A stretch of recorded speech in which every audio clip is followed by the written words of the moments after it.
Wow, this is beautiful. Thank you. Well, welcome.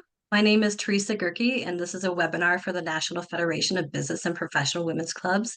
And today I'm going to be talking about the importance of passwords and password management. So thank you for being here.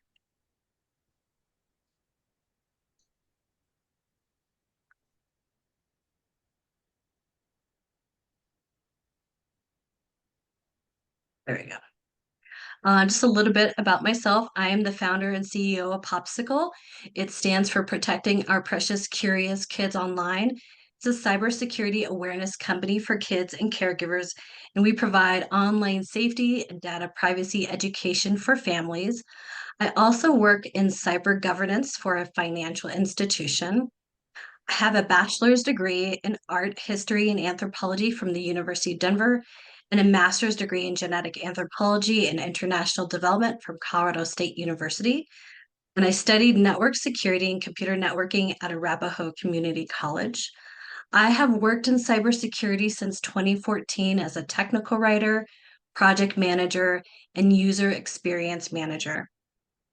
I've also taught cybersecurity for summer school at Arapahoe Community College, and that was for high school and college age students. In 2022, I was the Cybersecurity Woman of the Year nominee for United Cybersecurity Alliance.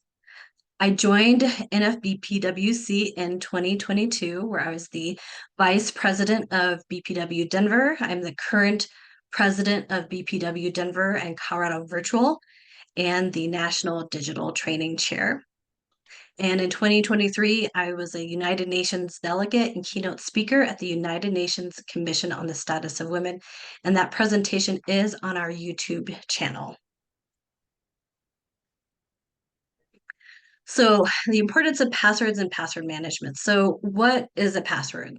Essentially, it's a secret word or phrase that is used to access personal information. So from a PopCykol perspective, we like to think of things in a very kind of easy way. And so we look at the 5 W's of who, what, when, where, why, and how. So that's kind of how this presentation will go. So why do we need a password? We need a password to protect our personal information because it's private. And when do we need to use a password? So you use a password when you need to access private and personal information. And then where do you use a password? You need to use a password on any website that asks for it. And that password should be different for each new account you create or site you access. And I'll explain why that is. So we need our passwords for things to access things like our bank account, our financial records, our credit card information, or to access things like social media, Facebook or Instagram, or even our BPW website. So how do you make a strong password? Like you're mentioning before, you use uppercase and lowercase letters, numbers, and special characters. And strong passwords are typically 16 characters or more. And you can think of it as like the same number of characters for your credit card information or your social security number. So why is it that they're so long? It has to do with that complexity and that variety and keeping that information safe.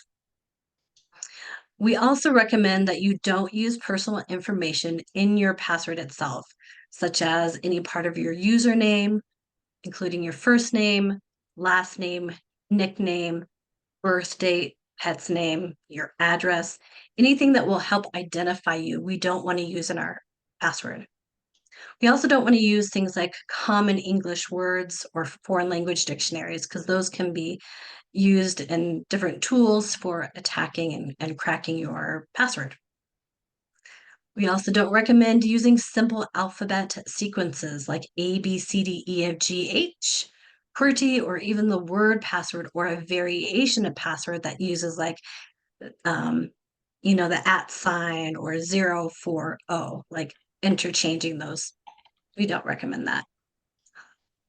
And we also don't recommend using a simple number sequence like 1, 2, 3, 4, 5, 6, 7, or a variation of the sequence. and I will show you why. And we also don't recommend that you share your password with people who don't or who shouldn't have your password.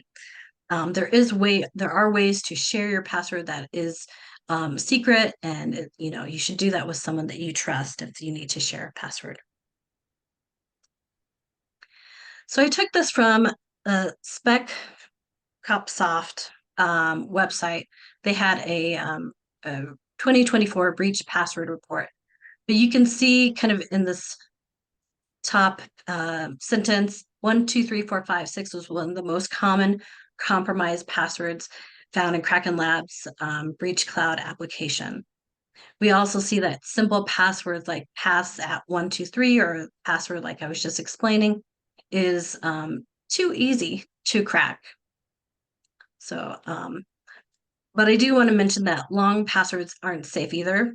But I also want to highlight that in the next table, the reason for why 16 characters is still a strong password compared to something like an 8-character password where there's 121.5 million breaches of passwords that are 12 characters.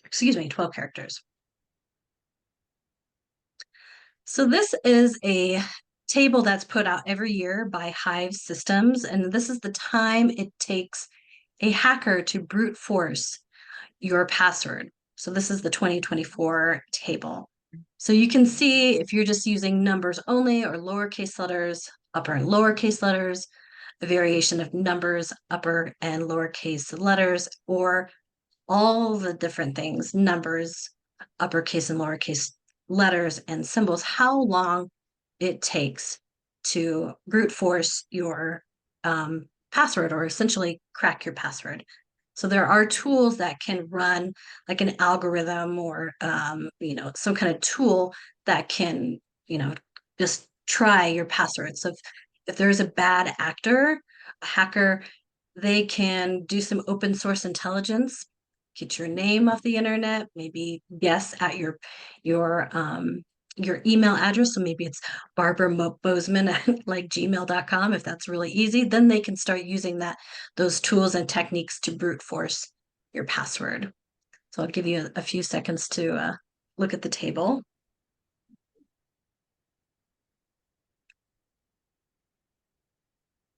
But you can see here at 16 characters and using all of the numbers, uppercase, lowercase letters, and symbols, that it would take 3 quadrillion years to hack. But something also to be aware of is we have quantum computing and quantum cryptography. So some of these higher level computers are able to start cracking these faster and faster. So we might see something very different in this table for 2025. Are there any questions? Okay. So how should you store your password? And someone mentioned this earlier. Before we might have used a Word document or an Excel spreadsheet. I will talk to you about that. But PopCykol recommends using something called a password manager. And a password manager securely stores accounts, usernames, passwords, security questions, and seed phrases. So one of the things we don't want to do is store passwords in what's called plain text. So it's just as you're reading the letters on this PowerPoint, you can imagine a file like a spreadsheet or a Word document with your usernames and passwords just stored in regular text. That's exactly what this is. We're reading this slide in what's known as regular text or plain text. And this is unencrypted. So it's not locked down. So meaning anyone can see it. So it's a very poor way of storing our passwords. There's no protection if the file is opened or read by someone that we don't want to see our information. And there's no protection if the file is lost or stolen. So one of the things you can do in some of these documents is encrypt the actual document itself, but still recommending a password manager. So what can you do? You can use a password manager with a strong, complex master password to access all the other passwords that are in your vault. So the master password is the very long password. I use a password manager. I have a very long master password that I can remember every single time. Um, it can be a passphrase, meaning it's just words that you can put together that are easy to remember. You want to be careful not to store passwords in a web browser without a master password to access them, and never store personal data on public computers or computers with no expectation of privacy. And that would be like a work computer or maybe a shared family computer. I have a son who's kind of a red teamer, so he likes to hack into things, and he's actually the reason I started PopCykol because he figured out how to bypass the security on his school's computer and also hack into an old phone that I gave him. I just recently discovered that. So again, you just want to keep all your personal information kind of to yourself. As a recommendation, I don't recommend LastPass as a password manager due to the security breaches it has had in the past. And there are other password managers such as Bitwarden, Dashlane, 1Password. There's also NordPass. These are all different kinds of password managers. I'm not recommending anyone in particular. I'm just giving you the name so that you can do your own research. Um, and in fact, if I go back, I'm going to copy this and put this in the chat here. Oops, not that one. Let me try this one. I want to put in a link. Hopefully this will work this time. Nope, it's not working. I will put it in after I stop sharing. Okay. Anyway, so next, go to the next slide.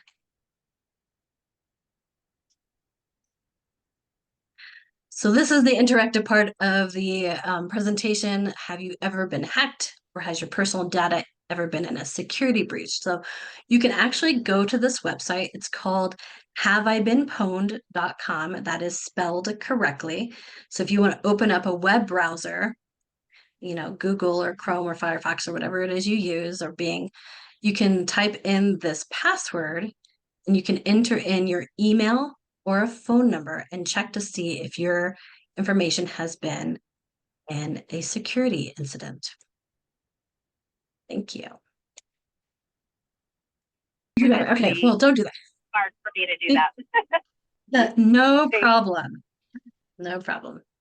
Maybe at some other time when we connect, you could let me know. Yeah. All right. So the other thing we can do is we can go passwordless. And so how is that done? I actually just was talking to a coworker. He showed me how he does passwordless. So I thought I would add this little tidbit in here. So passwordless authentication is a way to sign into a service or essentially a website without using a password. It uses something the user has or is to verify their identity and grant them access to a network, application, or website. And this is different from traditional password logins, which use something the user knows. So that's so that's one way to do this. So when they're talking about something a user has, they can be talking about a hard-coded device, something called a FIDO 2 or UTF key, something like it's called a YubiKey, and Google Titan security key that uses a USB. So it's actually a physical device. We'll just pretend it looks like this, but we'll just pretend this is the YubiKey. But this is what you would stick into your computer or your phone, and then you would have to verify that it's you when it's like, oh, do you want to enter your password? And you're like, yes, and you touch a button, and it like sends the information into your device and verifies your identity and authenticates. So that's another way to do that. So we're trying to move from passwords to passwordless.